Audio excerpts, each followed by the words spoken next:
It was a Thursday in 2014. I was 44 years old. I was a few minutes into a financial exam and I placed my hand on my face, then my neck, to ponder a question and felt a small bump. Found out I had stage 4 HPV-related tonsil cancer, which I'll be honest with you was devastating and shocking, and I'd never even heard of the diagnosis. I'm going to end up having a radical tonsillectomy, neck dissection, so 42 lymph nodes removed from my neck, followed by 7 weeks of chemo, radiation, and a feeding tube.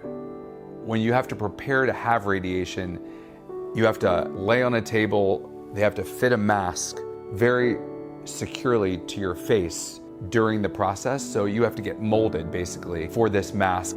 It was probably around week 4 or 5 that I started developing sores in the mouth and third-degree burns in my throat. I ended up with severe oral mucositis, which is extremely painful. If you combine the pain of having basically the feeling of canker sores throughout your mouth and the feeling of shards of glass in your throat and you can't swallow, it was virtually impossible to speak. It was so painful, and I couldn't sip water because the pain was too great, so all my liquids were going through that feeding tube, and eating was obviously impossible.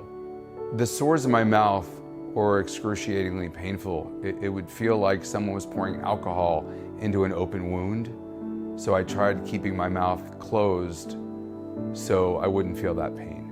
When I think about going through treatment and all the side effects, I would have given anything to take the pain away. If there was a treatment to eliminate the side effects of SOM caused from radiation, it would dramatically change the lives of patients everywhere.